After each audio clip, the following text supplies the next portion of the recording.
Muy bien, queridos hermanos, vamos a continuar con el tema que hemos empezado esta mañana.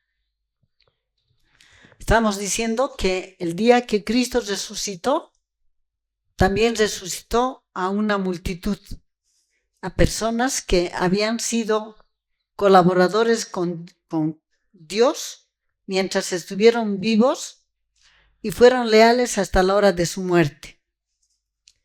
Pero no solamente los resucitó, sino que el día que Él se estaba yendo, ¿qué hizo el Señor con estos cautivos?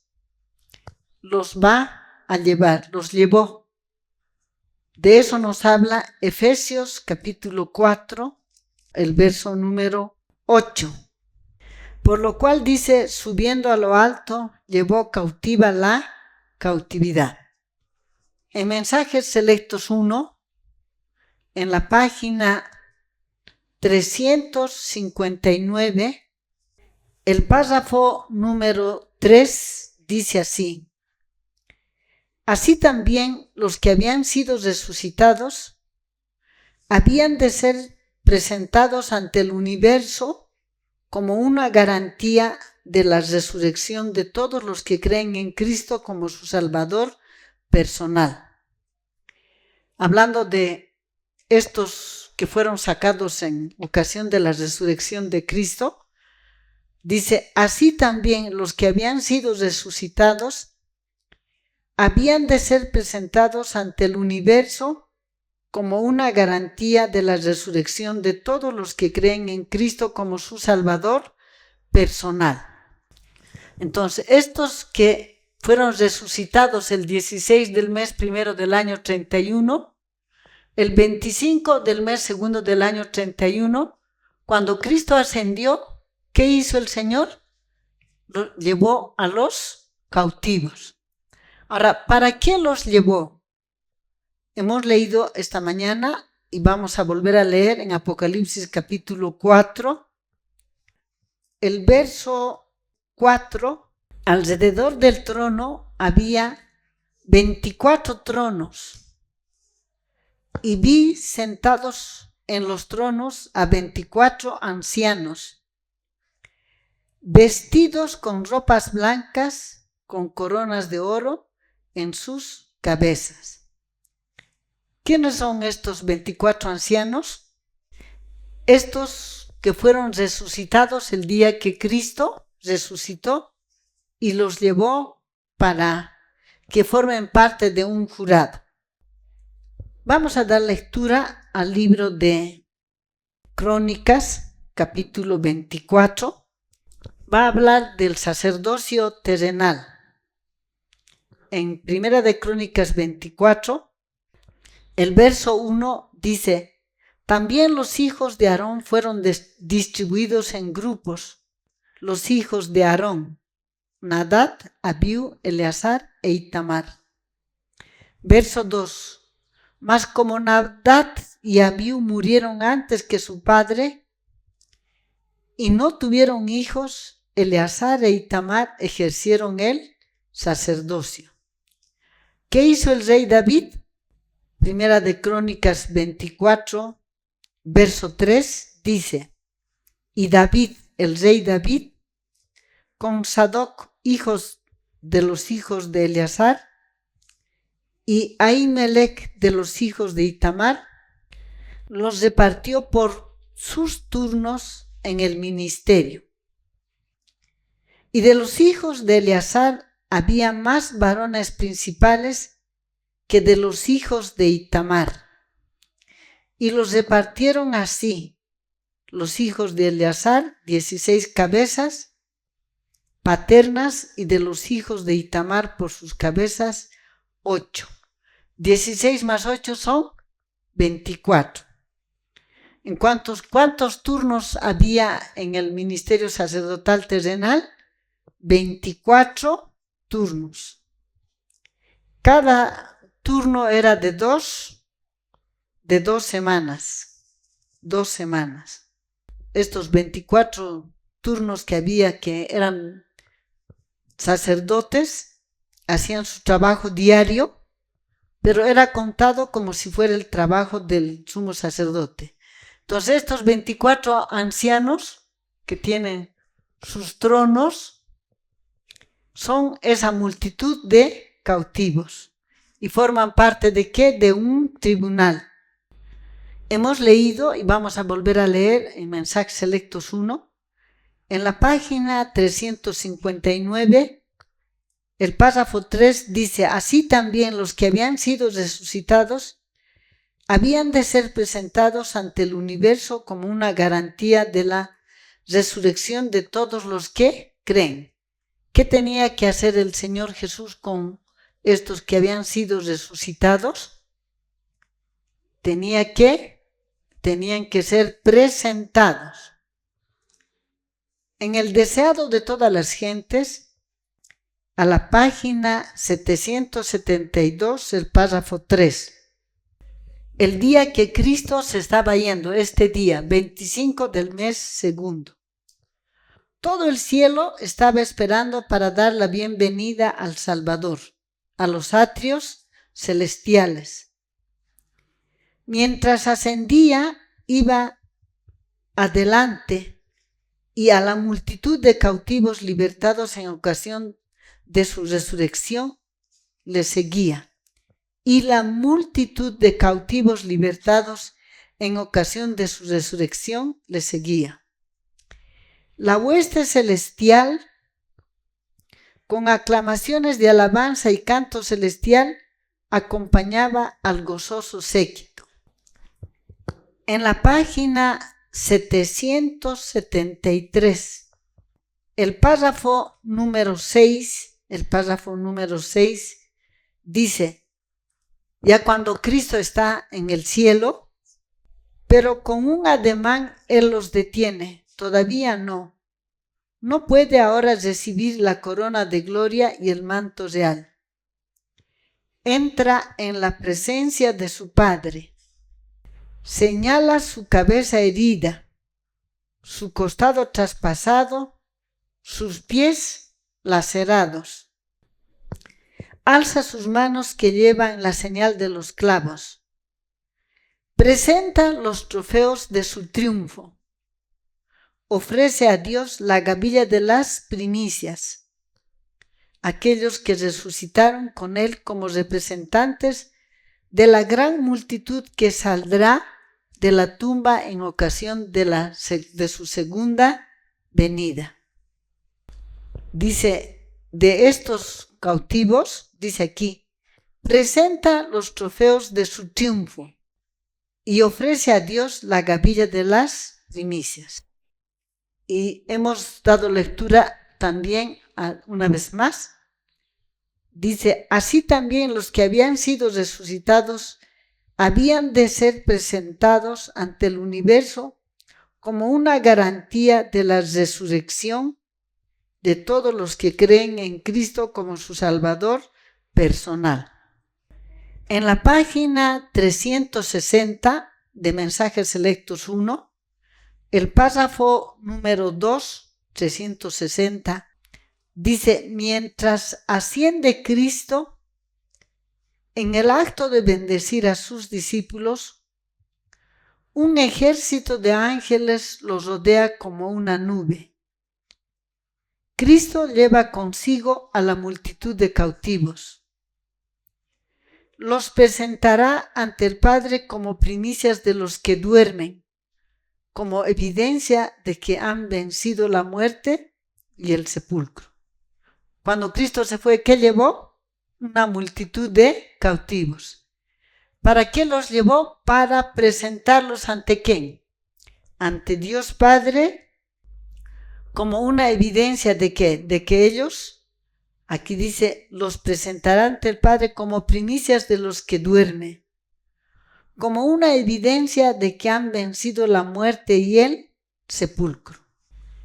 En la página 361, párrafo 2, Mensajes Selectos 1, página 361, párrafo 2, dice: allí está el trono y en torno de él el arco de la promesa. Hay serafines y querubines. Los ángeles los rodean, pero Cristo les indica que se alejen. entra en la presencia del Padre, muestra el símbolo de su triunfo, las primicias, los resucitados con él, los representantes de los muertos cautivos que saldrán de sus tumbas cuando suene la trompeta. Entonces, ¿qué hizo Cristo? El 16 del mes primero lo sacó de la tumba. ¿Para qué lo sacó de la tumba? Para que testifiquen acerca de la resurrección de Cristo. Y el 25 del mes segundo los llevó. Y los llevó para presentarlos ante ¿quién? Ante el Padre. Y como primicias como primicias de aquella gran resurrección, de la primera resurrección general. El 5 del mes tercero, ¿qué hizo Cristo? Entró aquí. Pero todavía no hemos leído Apocalipsis capítulo 5. Hemos leído todavía Apocalipsis capítulo 4, donde nos habla de los ancianos, de 24 ancianos. Y hasta aquí no hemos encontrado la presencia de ¿quién? La presencia de Cristo. Vamos a dar lectura a Apocalipsis capítulo 5:1. Vi en la mano derecha del que estaba sentado en el trono un libro escrito por dentro y por fuera, sellado con 7 sellos. ¿Qué tenía el que estaba sentado en el trono? ¿Qué tenía el que estaba sentado en el trono? Este que está sentado en el trono, ¿qué tenía? En su mano derecha un libro. Un libro escrito por dentro y por fuera. Un libro escrito por dentro y por fuera. Queremos saber qué es ese libro. Vamos a dar lectura.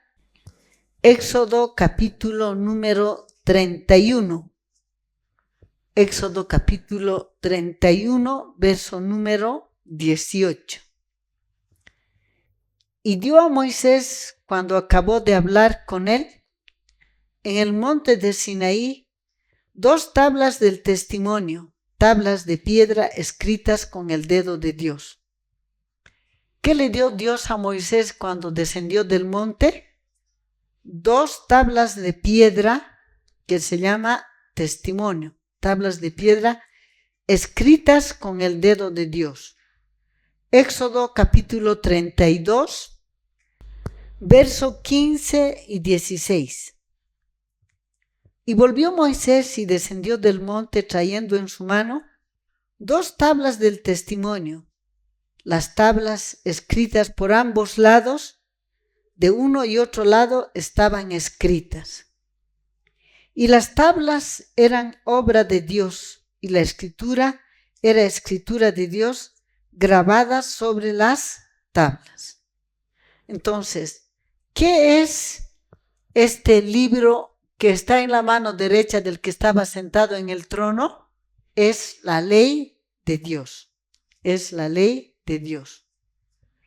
Vamos a volver en nuestra lectura al libro de Apocalipsis, al capítulo número 5. Apocalipsis capítulo número 5. Vamos a dar lectura ahora al verso número 2. Apocalipsis 5, 2. Vi a un ángel fuerte que pregonaba a gran voz: ¿quién es digno de abrir el libro y desatar sus sellos? ¿Qué dijo un ángel? ¿Quién es digno de abrir el libro y desatar sus sellos? Porque ese libro estaba escrito por dentro y por fuera y tenía 7 sellos. Tenía 7 sellos. El verso 3, Apocalipsis 5:3 dice: y ninguno, ni en el cielo, ni en la tierra, ni debajo de la tierra, podía abrir el libro, ni aún mirarlo. Es importante que entendamos el capítulo 5, el verso número 3. Juan dice, y ninguno, ni en el cielo, ni en la tierra, ni debajo de la tierra podía abrir el libro, ni aún mirarlo. ¿Qué dijo Juan? Él vio que ni en el cielo, ni en la tierra había ¿qué? Había alguien que estaba capacitado ¿para qué? Para abrir, no solamente para abrir, sino para, primero, ¿qué tiene que hacer?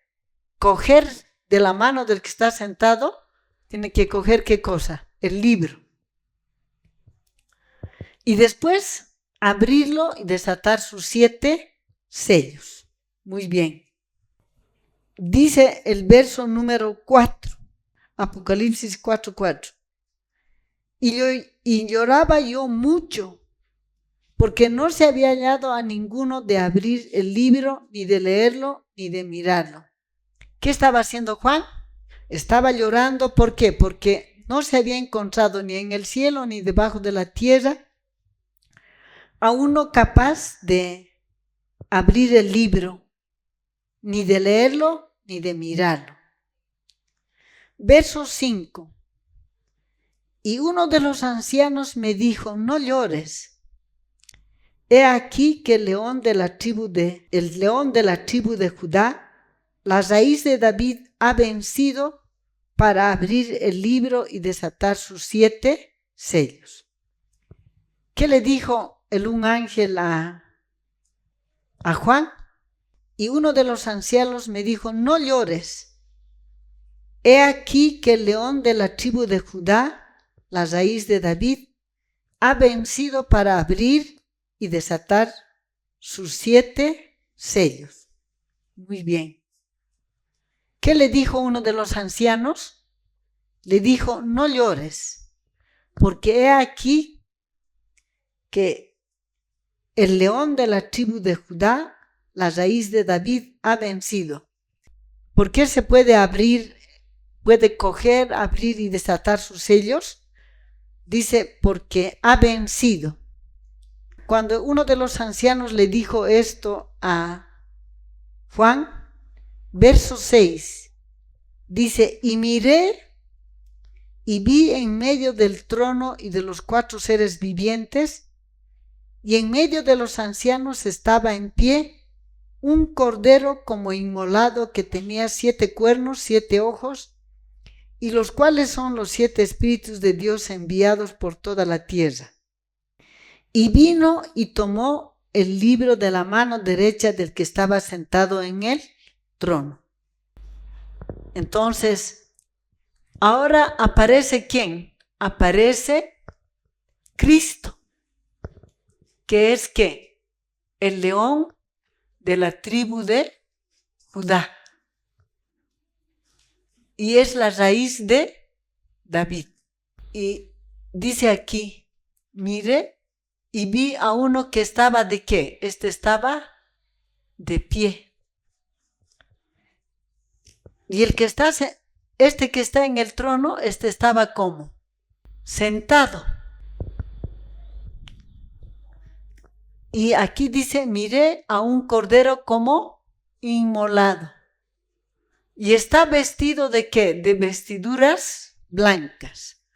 Vamos a leer en Apocalipsis capítulo 1, el verso 13. En medio de los 7 candeleros, a uno semejante al Hijo del Hombre, vestido con una ropa que llegaba hasta los pies y ceñido por el pecho con un cinto de oro. Aquí tenemos al que Juan lo mira en Apocalipsis 4:6. ¿Cómo está? Vestido con vestiduras sacerdotales. Está vestido con vestidura blanca. Ya está vestido con vestidura blanca. Dice en Apocalipsis 5:7.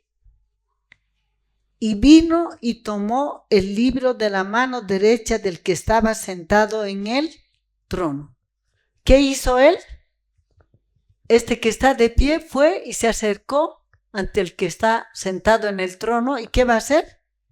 Va a coger el libro de la mano derecha del que estaba sentado en el trono. Y va a poder abrirlo y desatar sus 7 sellos. ¿Por qué va a poder abrir y desatar sus 7 sellos? ¿Por qué va a poder abrir y desatar sus 7 sellos? Dice, ha vencido para abrir el libro. Entonces, es importante que entendamos por qué este que está de pie pudo coger el libro de la mano derecha del que estaba sentado en el trono. Dice, porque ha vencido. Porque ha vencido. Entonces es importante que entendamos por qué razón el que estaba de pie ha podido acercarse ante el que estaba sentado en el trono y coger el libro de la mano derecha del que estaba sentado en el trono. La razón es porque ha vencido. Entonces, ¿qué tenemos? Tenemos 2 cosas. Tenemos la ley y tenemos al que ha vencido. Este que ha vencido, ¿qué hizo mientras estaba en este planeta Tierra? ¿Qué ha hecho este que ahora estaba de pie ante el trono? En este planeta Tierra, ¿qué ha hecho? Vamos a leer en el libro Comentario Bíblico 7a, en la página 349, en la columna número 1, el párrafo número 2, dice así: en Cristo se reúne toda la gloria del Padre. En Él está la plenitud de la deidad corporalmente. Él es el resplandor de la gloria del Padre y la imagen misma de su persona. La gloria de los atributos de Dios se expresa en el carácter de Cristo. El Evangelio es glorioso porque está constituido por la justicia de Cristo. El Evangelio es Cristo desplegado y Cristo es el Evangelio encarnado. Entonces, ¿qué tenemos? A este que ha ascendido a lo alto, llevando ¿qué? La cautividad. En el comentario bíblico 7a, en la página 244, columna número 1, párrafo 2, dice: Cristo ascendió al cielo con una naturaleza humana santificada y santa. Llevó esta naturaleza consigo a las cortes celestiales y la llevará por los siglos eternos. ¿Cómo ha ascendido Cristo? En la página 244 del comentario bíblico 7a, dice el párrafo 2: Cristo ascendió al cielo con una naturaleza humana santificada y santa. Llevó esta naturaleza consigo a las cortes celestiales y la llevará por los siglos eternos. Entonces, aquí nos interesa entender que este que está de pie delante del que está sentado en el trono, que es Dios Padre, porque ¿quién es? Este es Dios Padre. Este es Dios Padre. Tenemos a Cristo de pie ante Él. ¿Y por qué Él ha podido coger el libro? La Biblia dice, porque Él ha vencido. Entonces, ¿qué tenemos que hacer? entender qué significa que Él ha vencido. Y vamos a dar lectura al libro Palabras de Vida del Gran Maestro, la página 99, el párrafo 1, segunda parte. Ningún hombre puede presentar correctamente la ley de Dios sin el Evangelio, ni el Evangelio sin la ley.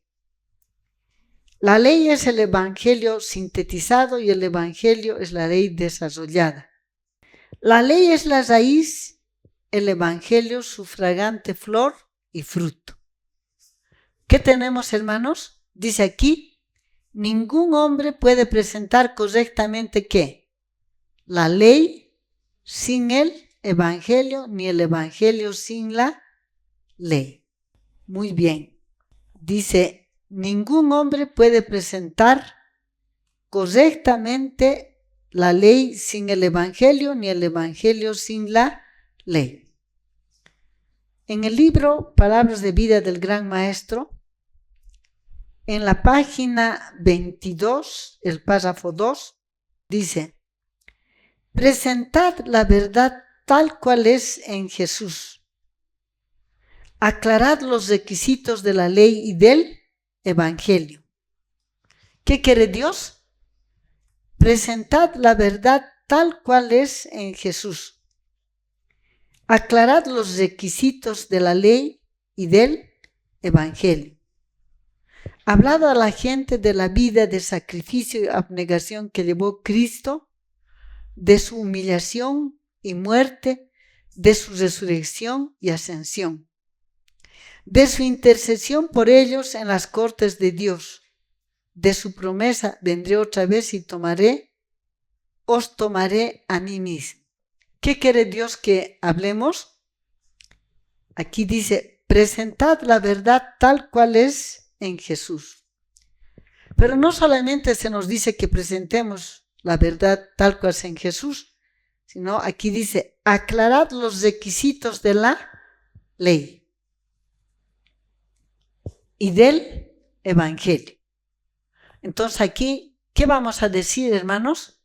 Aquí tenemos la ley y aquí tenemos el Evangelio. ¿Qué tenemos que hacer? Estudiar, ¿qué cosa? El Evangelio y ver cómo es que Cristo ha salido vencedor.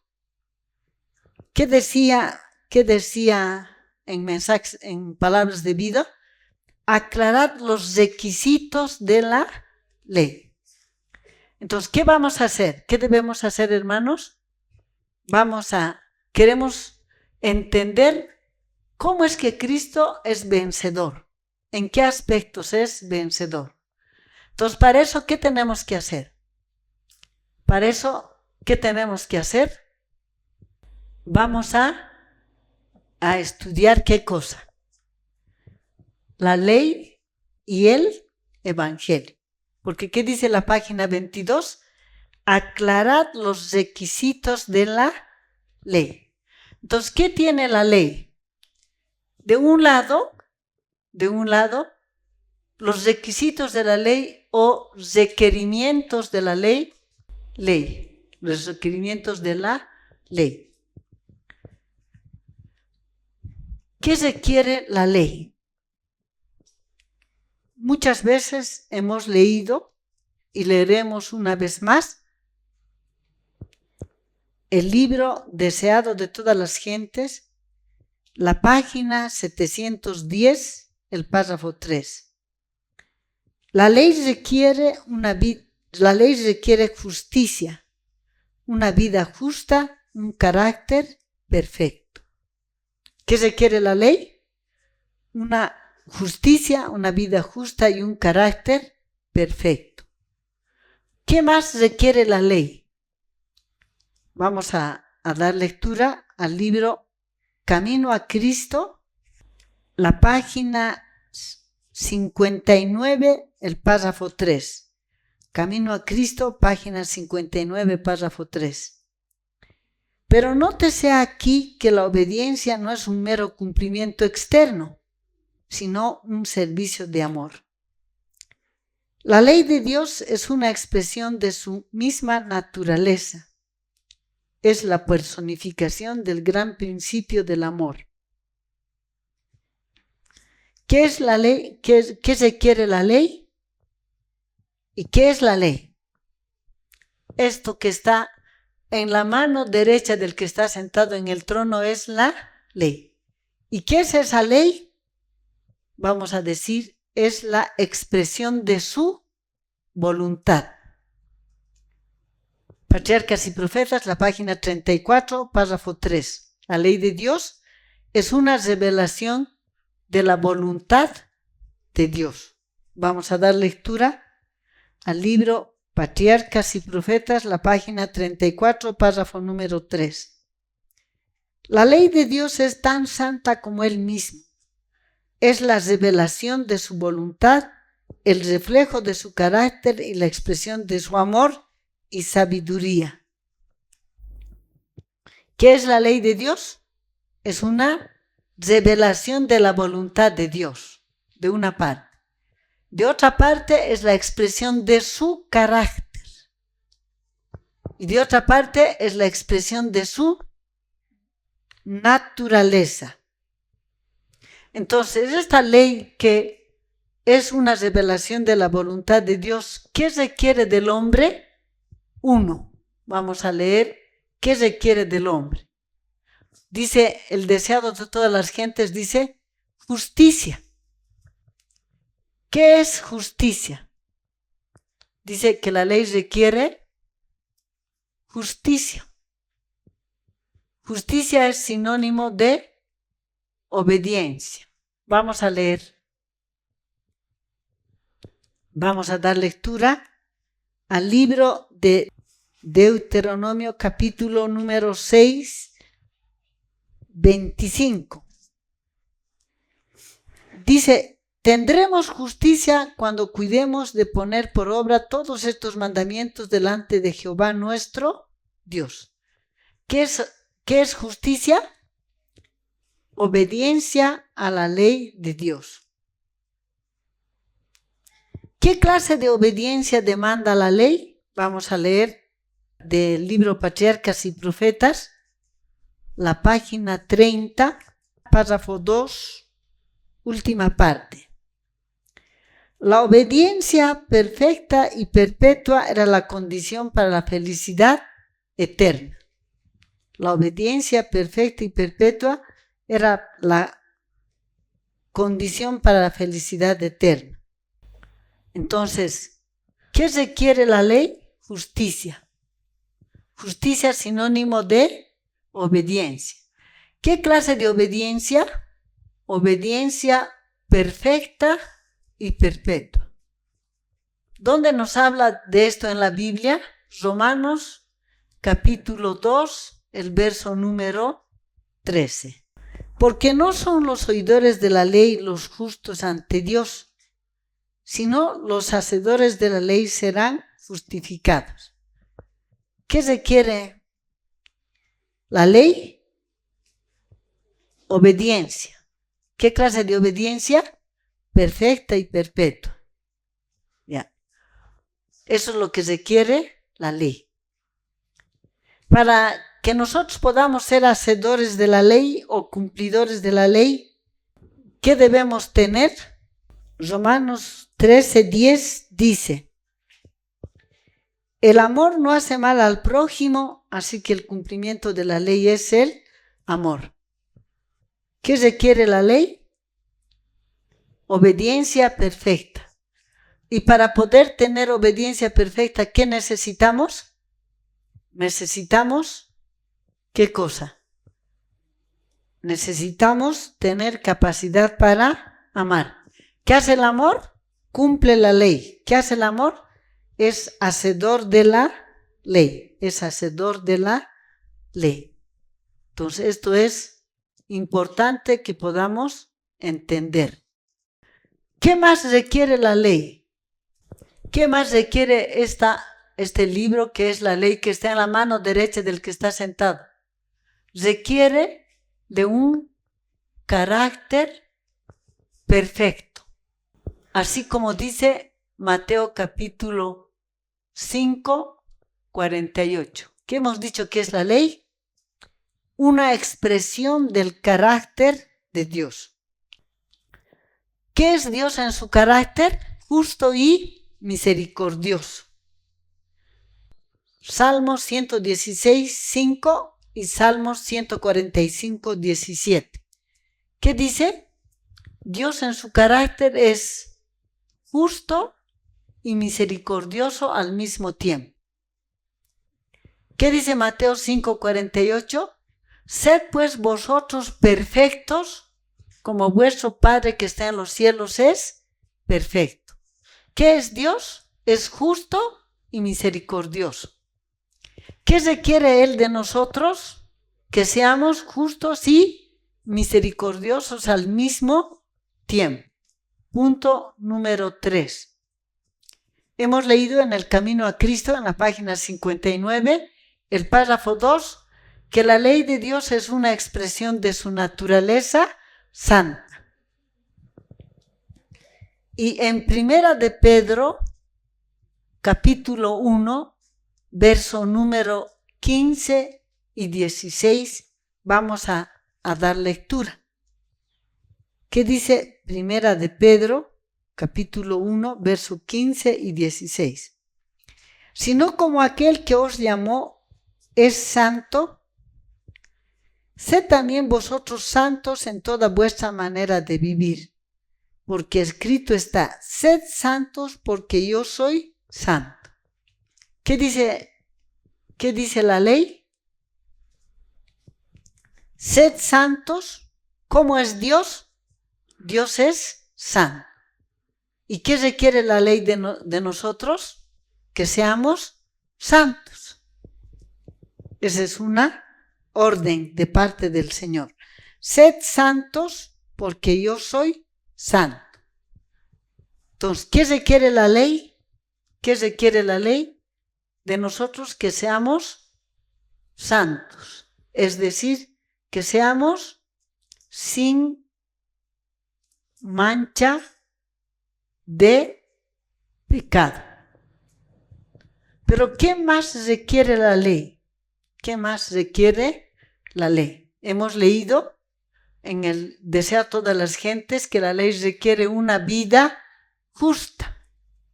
Levítico capítulo 18, 4, que dice que la ley requiere una vida.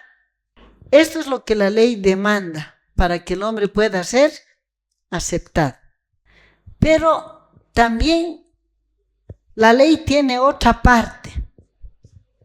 ¿Qué tiene la ley? Otra parte que es la condenación de la ley. ¿Qué es condenación de la ley? Vamos a dar lectura al libro de Ezequiel capítulo 18, el verso 4, Romanos 6, 23 y Apocalipsis capítulo 21, 8. En Ezequiel 18:4 dice, el alma que pecare, esa morirá. El alma que pecare, esa morirá. Mensajes Selectos 1, en la página 350, párrafo 0, dice, el alma que pecare, esa morirá. Esto quiere decir todo lo que expresa. Va más allá de la muerte que es común a todos. Significa la muerte segunda. Entonces, cuando infringimos la ley, ¿qué demanda la ley? La paga del pecado es muerte. ¿Cuál muerte? Muerte segunda. En Ezequiel 18:4, cuando dice el alma que pecare esa morirá, ¿qué está diciendo? Muerte segunda. Romanos capítulo 6, 23, la primera parte del verso, dice, porque la paga del pecado es muerte. ¿De qué muerte está hablando? Apocalipsis capítulo 21:8 dice: pero los cobardes e incrédulos, los abominables y homicidas, los fornicarios y hechiceros, los idólatras y todos los mentirosos, tendrán su parte en el lago que arde con fuego y azufre, que es la muerte segunda. Entonces, ¿qué requiere la ley? ¿Cuál es la condenación de la ley? La paga del pecado es muerte, y muerte segunda. Pero tenemos que aprender que la ley nos condena, uno, por actos. Vamos a leer lo que Cristo dijo. Mateo capítulo número 5, 21 y el verso número 27. Mateo capítulo 5, 21.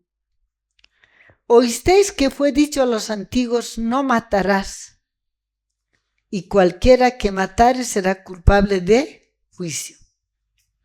Verso número 27. Oísteis que fue dicho: no cometerás adulterio. Aquí está hablando de ¿qué? De los actos. Si la ley nos condenaría solo por los actos, si la ley nos condenaría solamente por los actos, los que estamos aquí presentes, supongamos que no hemos cometido el acto del adulterio. ¿Qué podemos decir? Gracias a Dios no soy adúltero. Supongamos que no hemos robado. ¿Qué podemos decir? Gracias a Dios no soy ladrón o no soy ladrona. Pero el Señor Jesús va a ir más allá. Número 2, vamos a anotar, el Señor Jesús va a ir más allá. Miradas, intenciones. Y vamos a leer lo que el Señor Jesús dijo. Mateo capítulo 5, 22, junto con Primera de Juan, capítulo 3, verso número 15, y Mateo capítulo 5, 28. Mateo 5, 28. Vamos a dar lectura.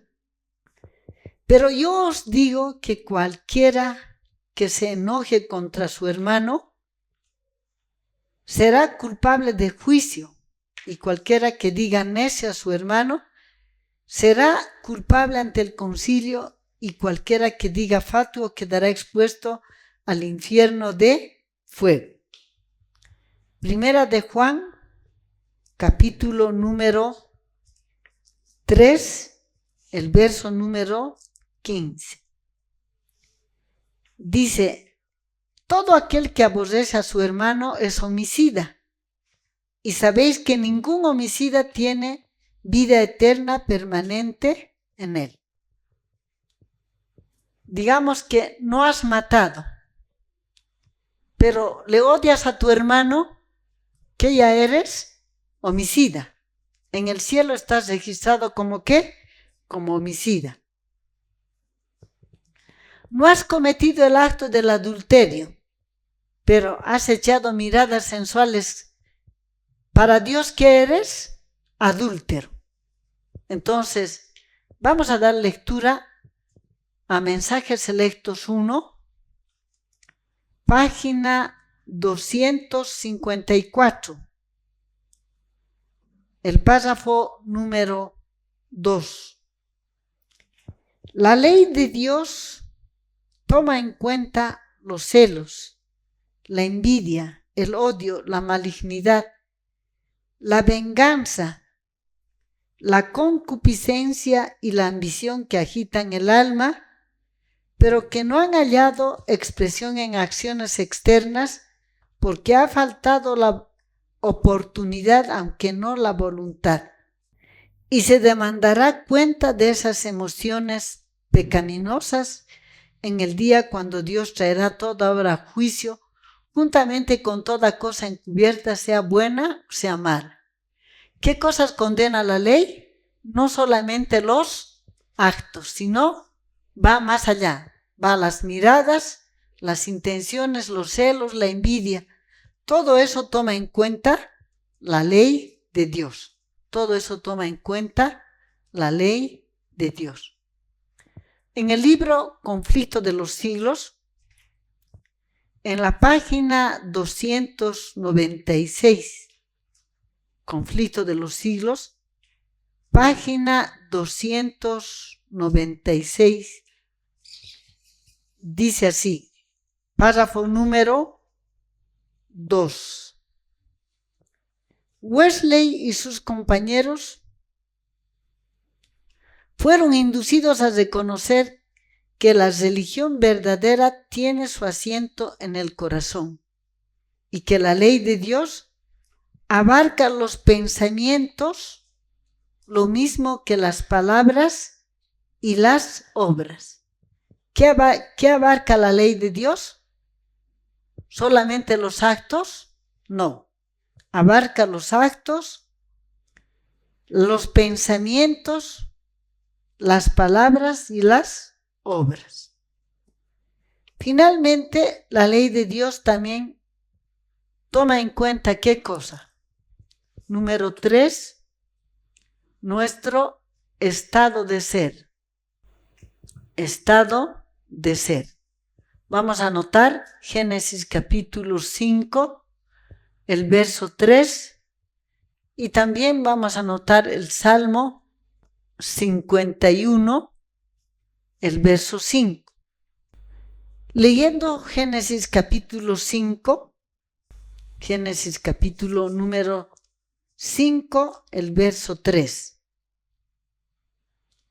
Dice la palabra así: vivió Adán 130 años y engendró un hijo a su semejanza, conforme a su imagen, y le llamó su nombre Set.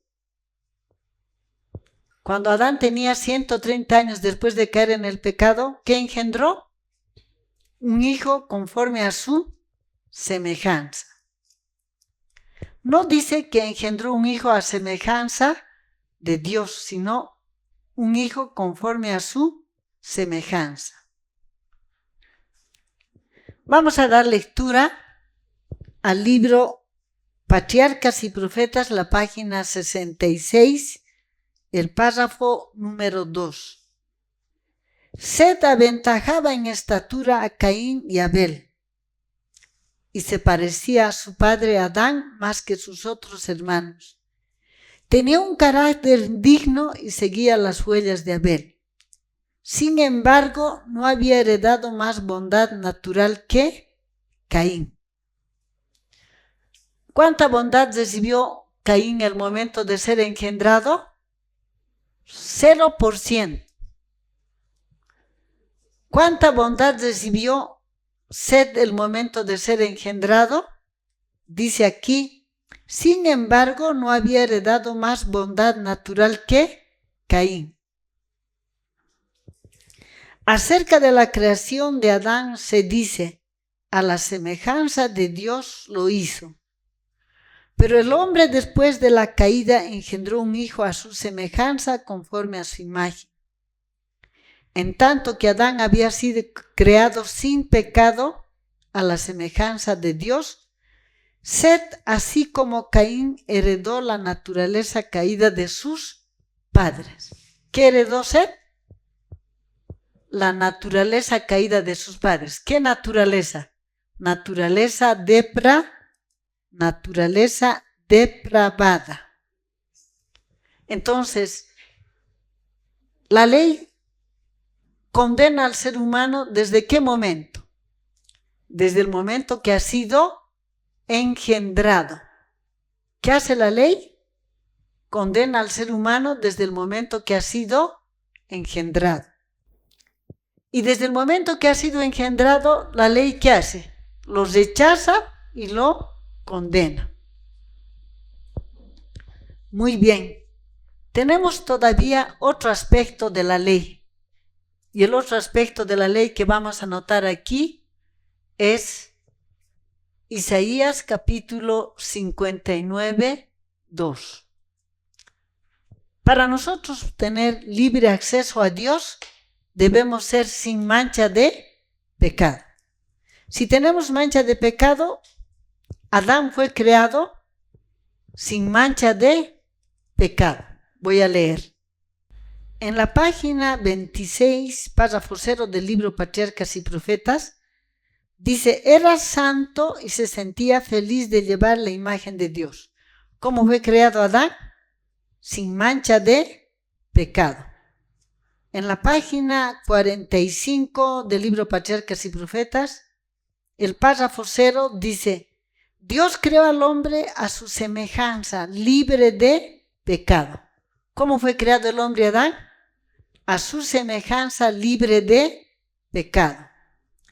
Pero ¿qué le dijo Dios a Adán? Que si él cedía a la tentación, su naturaleza se iba a depravar. Vamos a leer Patriarcas y Profetas, página 35, párrafo 2, dice, pero si cedía a la tentación, su naturaleza se depravaría. ¿Qué le dijo Dios a Adán? Que si él cedía a la tentación, ¿qué iba a pasar? Su naturaleza se iba a depravar. Cuando Adán cayó en el pecado, en el libro Patriarcas y Profetas, en la página 46, el párrafo 1 dice, después de su pecado, Adán y Eva no pudieron seguir morando en el Edén. Suplicaron fervientemente a Dios que les permitiese permanecer en el hogar de su inocencia y regocijo. Confesaron que habían perdido todo derecho a aquella feliz morada y prometieron prestar estricta obediencia a Dios en el futuro. Pero se les dijo que su naturaleza se había depravado por el pecado. ¿Qué pasó con la naturaleza de Adán cuando desobedeció a Dios? Se depravó. ¿Y qué le dio de herencia a Caín? Una naturaleza depravada. Seth, ¿qué recibió de herencia? Una naturaleza depravada. ¿Qué hemos recibido de herencia de nuestros padres? Una naturaleza depravada, aunque no nos guste, pero esa es nuestra realidad. Entonces, ¿qué hace la ley? Nos condena desde el mismo momento que hemos sido engendrados. ¿Y nuestra naturaleza cómo es? Depravada. Muy bien.